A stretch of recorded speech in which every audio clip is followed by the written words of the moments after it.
So my name is Valerie Anderson. I am the president of Friends of Split Oak Forest, a nonprofit dedicated to protecting Split Oak Forest from things like having a giant new toll road built through it. We also run bio-blitzes to document everything, all of the biodiversity that's in the park, and do educational days such as Gopher Tortoise Day, and lead hikes a couple times a month. So last month in December, the Central Florida Expressway Authority voted to approve an alignment of the Osceola Parkway extension that goes through Split Oak Forest rather than around it, even though they had a viable route around Split Oak. Then, within 4 business days, they forced Osceola County and Orange County to have a vote on this, got it on the agenda, and both counties voted to approve this alignment through Split Oak Forest. And then that in turn sets a process for getting rid of the protections that Split Oak Forest currently has. Great. Okay, so in terms of where we are now at this point in time, January 2020, what are we facing in the immediate future of this decision? What's the status of it? So I don't think the counties have the chops to make the application themselves. So CFX is probably writing the application for them and then sending that application to the Florida Communities Trust, which is a state agency which oversees the protections for not only Split Oak, but a number of other conservation areas in the state of Florida, purchased with state taxpayer money. Wow. Okay.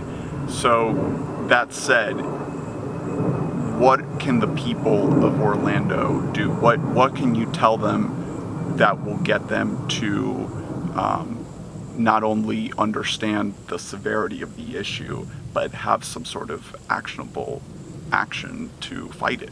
So the severity is that it's not about what happens to Split Oak exactly. It's not about what happens to these specific ecosystems or these specific endangered species. It's that we don't have any other way in Florida to protect conservation land from roads, from development. So the way these protections are being dismantled so quickly and with so little public input, and ignoring the public input that is occurring, is very troublesome when you look at all the other properties that deed restrictions, conservation easements, and mitigation protects within the state. And we're looking at the MCORS project, which is the 3 new toll roads proposed by Senate President Bill Galvano, and now getting fast-tracked from Naples up to Lakeland, and then from the Turnpike Connector, and then the Suncoast Parkway. And there is literally no way to thread those roads that don't impact conservation land. So at this point, basically the momentum is there to have this be a reality. This could become Florida's new reality, that the expressway authorities don't have to go through very much eminent domain, because look at this, all we have to do is get a couple of county commissioners to be fine with it, and then public land can be used for toll road projects, rather than going through the very arduous and expensive eminent domain process where you have to prove that this road is needed. So one thing that comes to mind is a lot of people think that there is a lot of value in going to these open community forums and speaking to the commissioners themselves and expressing these concerns. I think there was one in particular that was kind of overloaded with people. I think the Sierra Club said that they just had overwhelming turnout, and still they voted in favor of the development.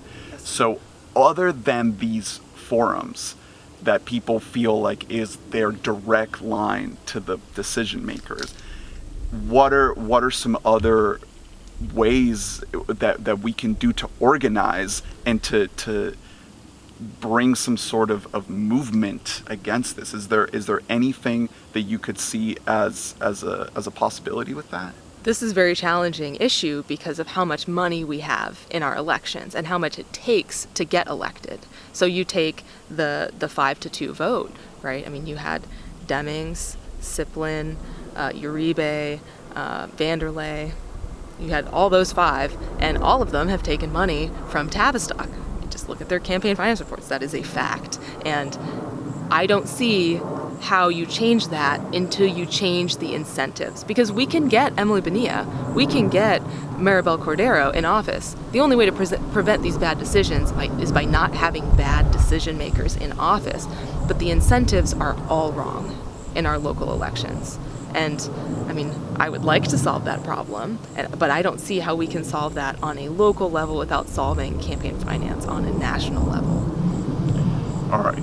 So that being said, what if basically when this development happens, what are the following steps that we can do to continue to advocate for nature?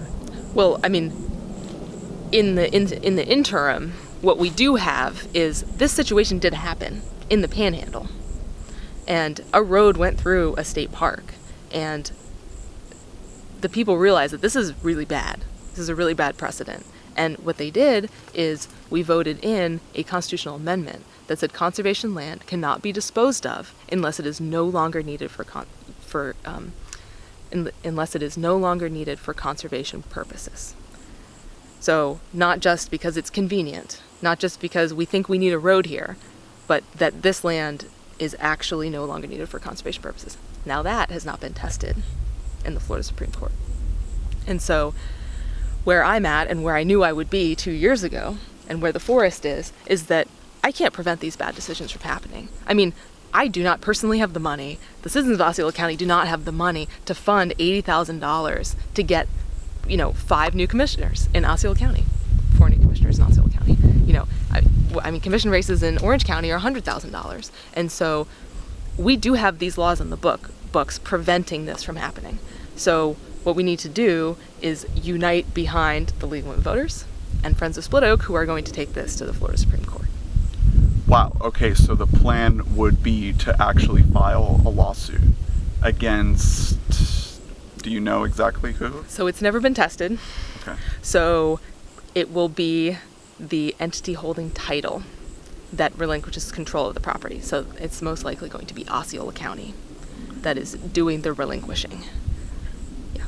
Wow, that's huge. It's huge. And I knew that was what we were going to have to do. And like all this stuff is really hard to watch, to see all the bad decisions being made. And probably FCT, the Florida Communities Trust, is also going to make a bad decision because Tavistock has hired Southern Strategies and they're lobbying them heavily, I'm sure. We have some public records requests running through the pipeline, so we'll see the emails pretty soon. But it's very likely that this FCT board is being heavily lobbied to just let this go through. What can you tell the people of this community and the greater Central Florida community that they can do to help you in this effort? What can you ask them to do to aid you once you put this fight in the courthouse? Yes. You're going to need help. What can the people do to help? So before we do that lawsuit, there'll be a board meeting in Tallahassee. So we'll need people up in Tallahassee at that board meeting showing how they do not want this to happen. And then it will come back.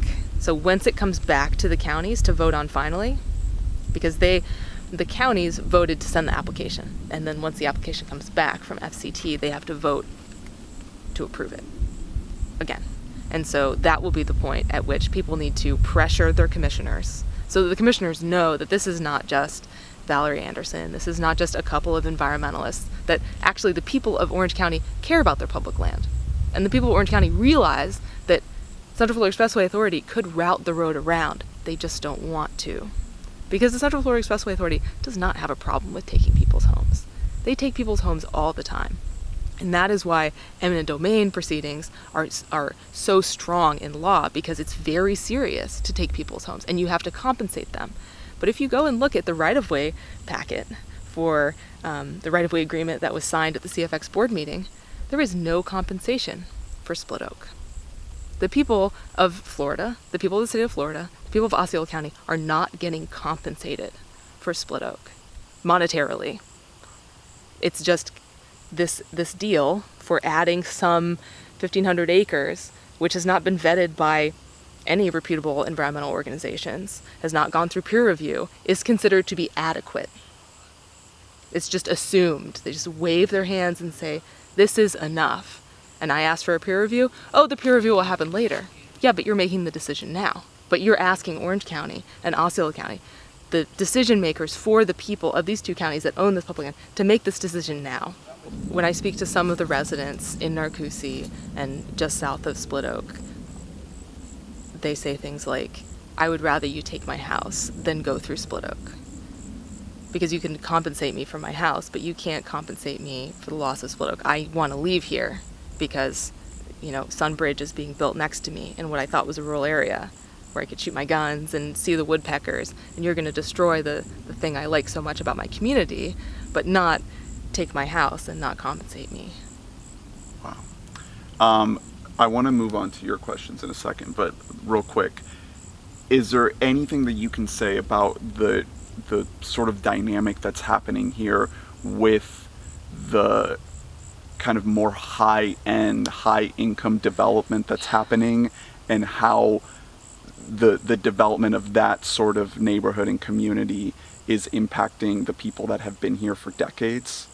So we have the people who've lived in Narcoossee for 10, 20, 30, 40 years, and they bought here because it was rural, and they thought it was always going to stay rural. And I've gone back through the community meetings that have been had here. They called it the Narcoossee overlay, and the promise was that there was going to be all these horse trails and connectivity to Split Oak, and that it was going to stay rural, and that is not happening. If you drive around just south of Split Oak, you'll see just very incongruous developments. You'll have a horse, a cattle pasture, an orange grove, and then 0 lot line houses, subdivisions. And that's not what the people of Narcoossee deserve. That's not what they wanted. And they're being developed all around in these high-end retirement subdivisions, such as Del Webb and Sunbridge, which is going to be a very high-end subdivision. And it's just doesn't fit what they moved here for, and their needs and desires are not being taken into consideration at all. So sad. One last quick one. So when you're talking about the timeline of your push and taking it to the courts, yeah. What does that look like? Are you thinking of that going well into 2021? And do you think that in that interim of that fight that they'll start to bulldoze all of this? No, because if you read Central Florida Expressway Authority's right-of-way packet, the right-of-way deal that they signed in December, it says that any legal challenges, nothing will start until those legal challenges are resolved, and they give it 5 years. So don't ask me, ask the Central Florida Expressway Authority, how long they think it's going to take. They think it's going to take 5 years. So I've been hiking in Split Oak since before I even moved here. Split Oak is one of the few places you can hike in Central Florida that doesn't have hunting. And it's like long hiking trails. There's 21 miles of trails here. So when you're looking for a really nice place to hike in November through March, you can come here and not worry about hunters. You can hike all day if you want. So I've been coming here probably since 2010. So then I wrote my master's thesis on Split Oak, the historical ecology of Split Oak Forest. It's kind of ironic because I originally wanted to do my work on on how linear features such as roads and canals affected the fire return interval of a particular site. And I hadn't seen any research being done on Split Oak or in this general area, and I thought it was a small enough property that I would have the time to georeference all the aerials and find all the old survey data and go along their transect lines and, But it turned out that that's a very challenging project, so I ended up just doing land cover transition. Yeah, and then I finished my thesis, and then I saw a very small notice in the paper that had Osceola Parkway Extension public meeting, and it didn't even have Split Oak on the map. It just had a fat alignment of a fat corridor of where the road would go. And I looked at that and I was like, I don't like that. Why don't I like that? And then my girlfriend said, they're going to try and put it through Split Oak. And I said, no, they're not. Yeah, they are. I said, no, I've read the documents. I've read the documents protecting Split Oak. I've read all the conservation easements. I've mapped them out. They can't do that. It has deed restrictions. It's mitigation. It's mitigation for,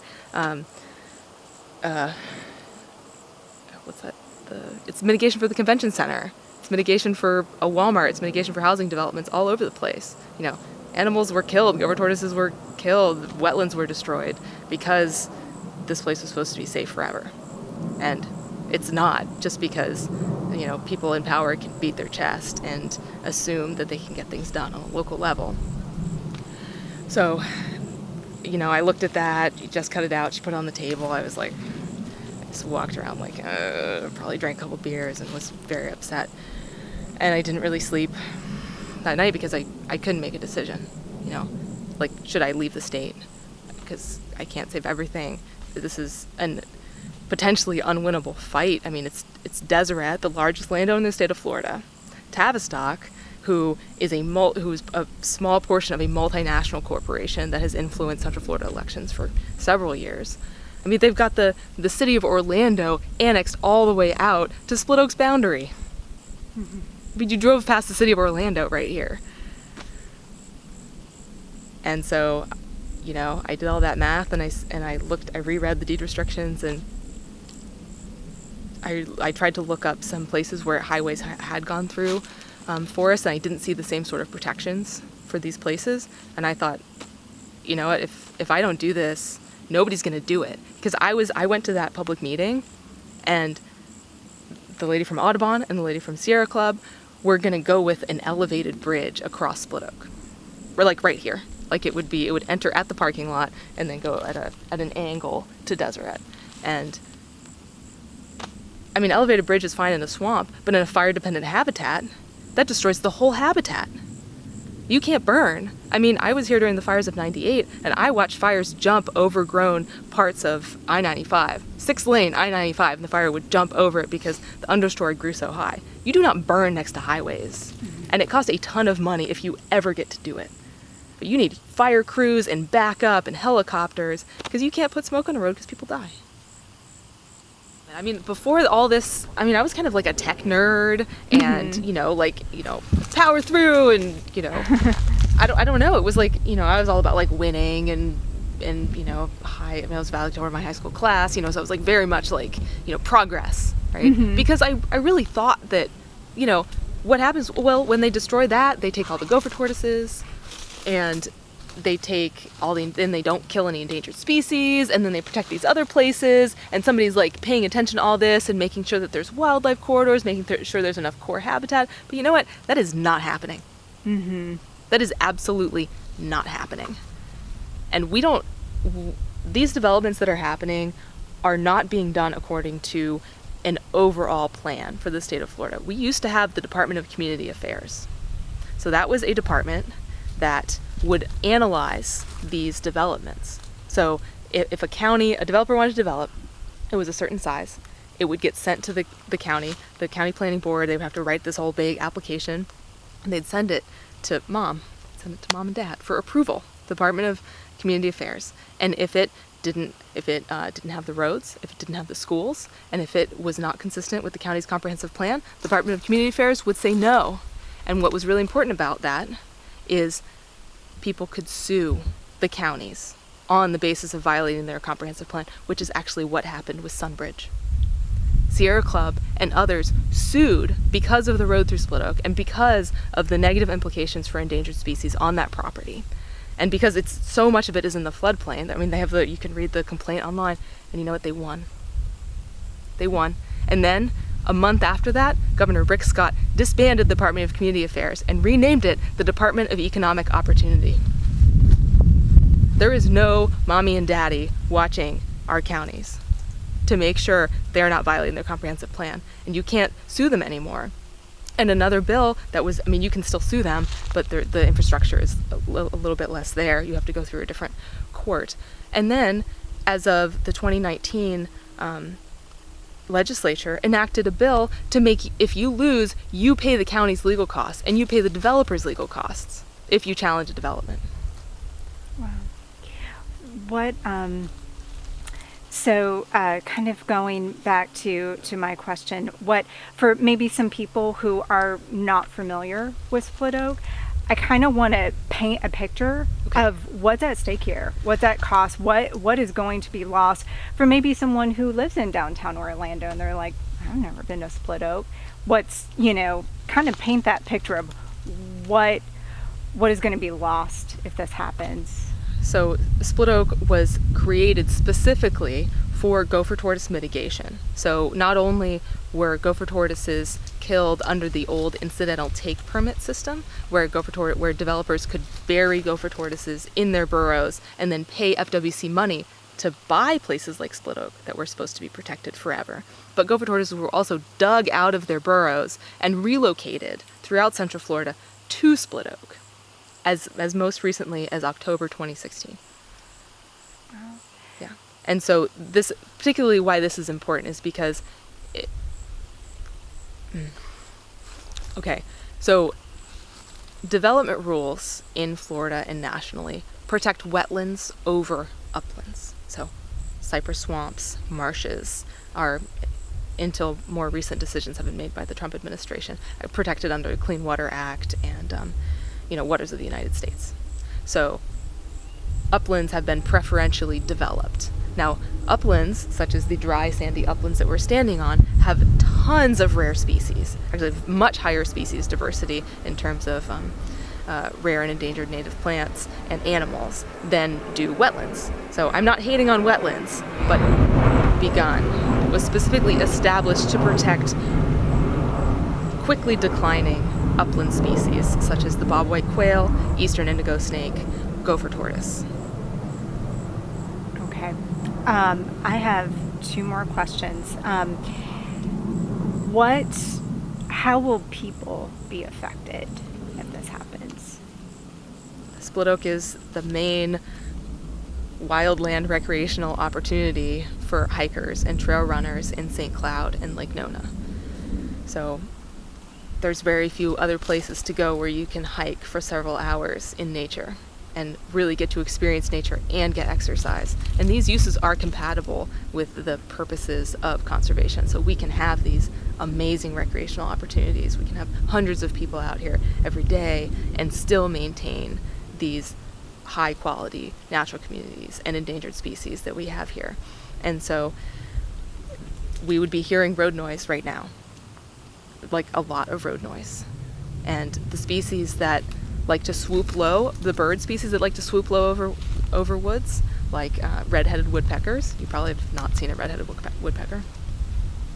No, yeah. I mean, people don't see them because they need huge ranges and they swoop really low over roads. They get hit by cars all the time. And so as we fragment these habitats, Split Oak would be specifically the species that are declining throughout Florida, such as the eastern indigo snake, coach whip, hognose, gopher tortoise, bears, red cockaded woodpecker, scrub jay. These species that do very poorly with human infrastructure would decline even more in Split Oak, leading to more declines throughout the region. So if the road is, I did some reading where if the road is built around Split Oak, then is that when people will lose their homes if that happens? Yes. Okay. One last question. And I'm curious to know, like, how does this, has this been difficult, like emotionally? Is it something that is, that just feels like kind of consuming or heavy for you? Or like, how are you holding up with it's all consuming. Yeah. Yeah, there's more things to do than I can possibly do. And as you might, you do nonprofit work. So, the finding volunteers is pretty difficult. And like it hasn't been, it was, how do I say this? So realizing that portions of the environmental community and certain people don't have integrity and will throw you under the bus to cut a deal was a very difficult lesson to learn. And that people in the environmental community will not support what is best for the environment has been very difficult for me. Just to know that we have so few people who actually understand environmental issues and care about the environment, and that some of them are willing to do some trade-offs for donations to their organizations, increase in their public status, has been really hard, because I don't do it for my public status or for any sort of benefit. I do it to prevent harm to the environment. And so that really hurt. To piggyback off of that, is there anything that you can say to the environmental community to not have that sort of headbutt mindset? You know, because there is this tendency to be like, oh, if you're not perfect, then why are you even trying at all? Or in your case, you know, not even taking, kind of being hypocritical about certain things, you know? So if you could send a message to the community about why we all need to be together in this, and that we will only actually make positive change if we come together. Is there anything that you could say at that point? And you can look at Trina. Nobody gets to be a purist in this. I mean, you don't have to be like a vegan bicycling everywhere and taking only hardline environmental stances on everything to get things done. But if you're working with somebody and they have questions and they need mentoring and they're working really hard, don't screw them over. That was not, I mean, I know this is not what you're looking for. That was pretty good though. I'm happy with that. That's all you can. That's all you can say. That's good. Okay, the development community is unified. They circle the wagons. We do not circle the wagons. And the only way that we're going to win is if we come together and we understand that we need to act ethically together to protect what we care about. Not because it benefits us, but because we know that it's the right thing to do. And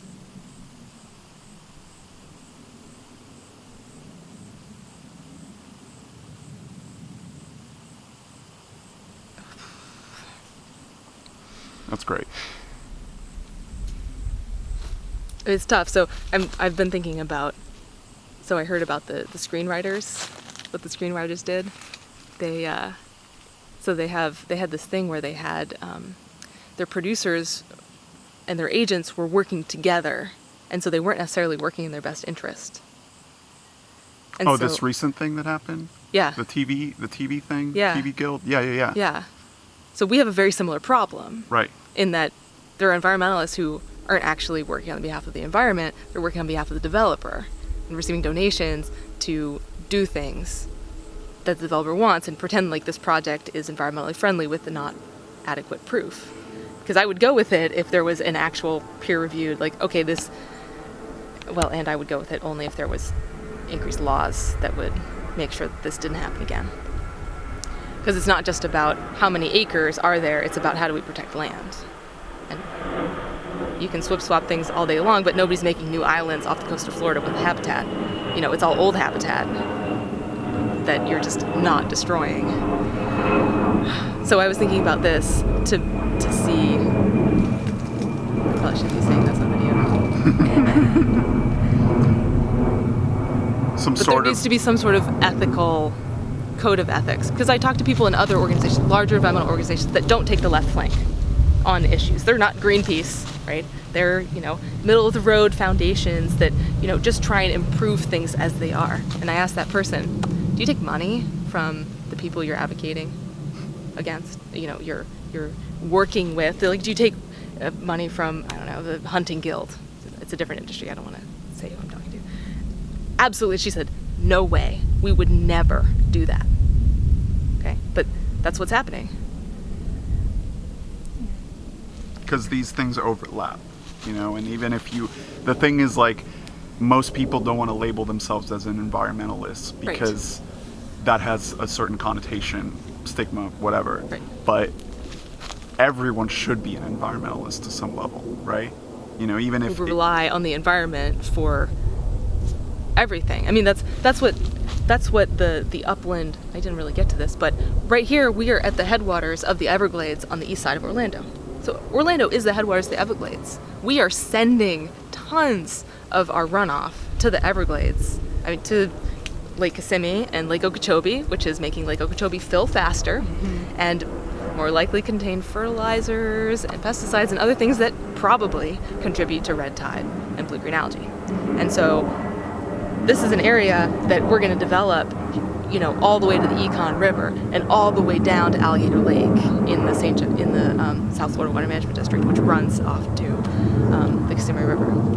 So we're talking about, these are recharge areas and areas that used to handle lots of flow and lots of water, and the more we pave them over, the more water quality issues we're going to have, the more air quality issues we're going to have. You know, we have clean air right now. The St. Johns River is not too bad. We're trying to improve the Kissimmee River, but this progress is not just like, it's not just like, woo, magic. It's like money. Mm-hmm. And I mean, we're basically, you know, we're privatizing the profits and socializing the costs of you know, what we're doing with Florida. It's not that, you know, we can't develop certain areas, but, you know, are we putting too much runoff into the Kissimmee? I think the answer is very clearly yes. Are we moving the water too fast from Orlando? Yes. And we have a recharge area right here that we're talking about putting a road through, and which would enable massive new development, which may or may not have enough groundwater to supply it with water. That's why they have the Taylor Creek Reservoir, and that's why they've been applying for the Pennywash Creek Reservoir permits for a very long time, and they still haven't gotten them.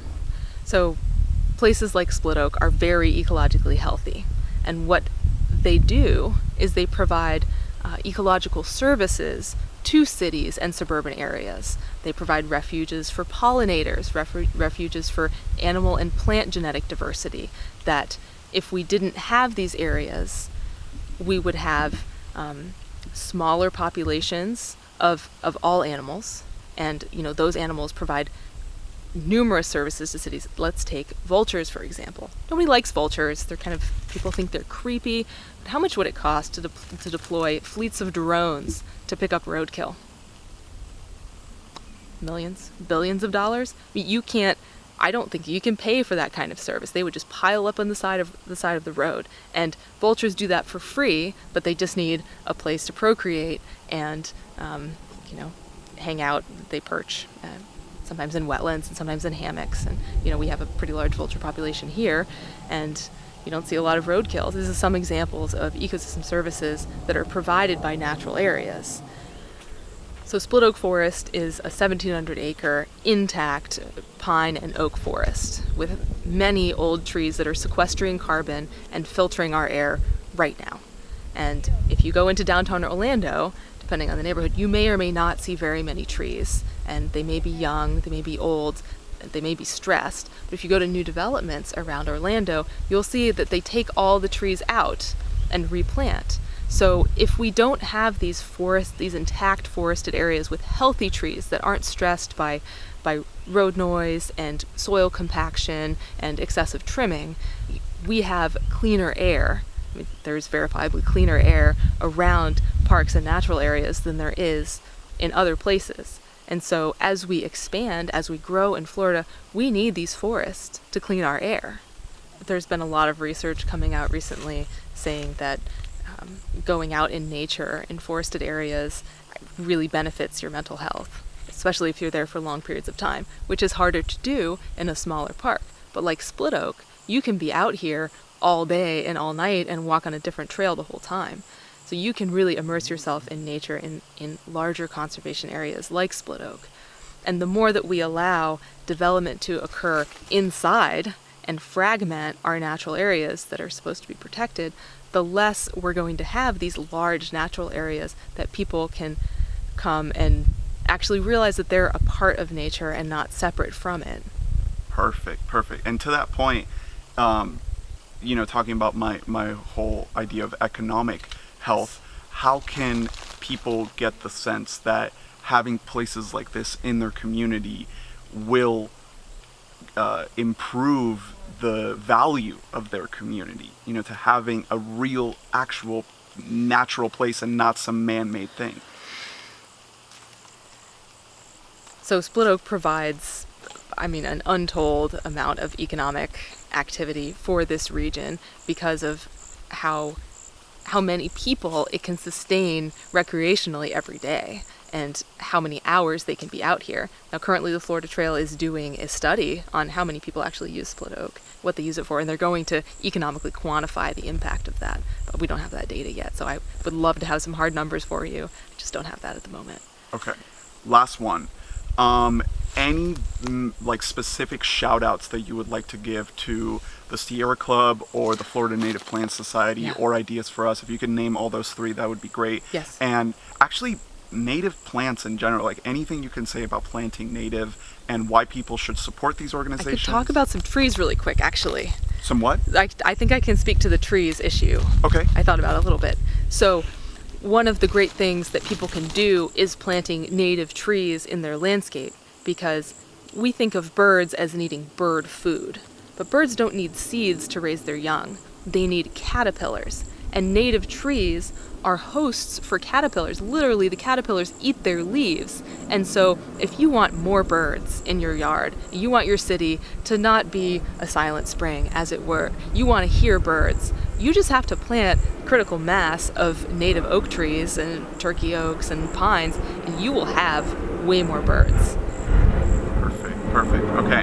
After this plane goes by, if you can do the shout out to the Sierra Club and the Florida Native Plant Society and Ideas for Us and any other relevant organizations to this cause that you can think of that you want to shout out and tell people about why they're important, why they should attend their events or donate to them or anything like that. So in this fight and in other issues that I've worked on in Central Florida, there have been a bunch of excellent organizations that have amazing members, amazing boards, and they really know how to get things done. The Florida Native Plant Society advocates for the protection, conservation, and restoration of native plants, of Florida's native plants and native plant communities, the only organization that has that mission. And the League of Women Voters of Florida, Orange County, Seminole County, all about good governance. And they know how to get things done policy-wise, and they have a very strict vetting process for the policies they take, and preventing a road through Split Oak and making sure our conservation land is safe from developers is one of their core principles. Ideas for Us is an amazing organization, effectively deploys volunteers to do incredible things throughout Central Florida. And the Sierra Club Central Florida group is a long-standing group who's been alongside us in this fight and really cares about the unique Central Florida environment. So all of these organizations are membership organizations. You need to be a member of all of these organizations. You can donate to their general fund or their specific projects, and I know all of them need skilled and passionate volunteers. And is there any last things you want to say about Split Oak specifically? Any specific action items that you'd like to say for people to do? Anything that they can do online? Any sites to visit, petitions to sign, links to share, anything like that? We have a petition on change.org. Just search Split Oak. That you sign that. I print that out periodically and deliver that to decision makers.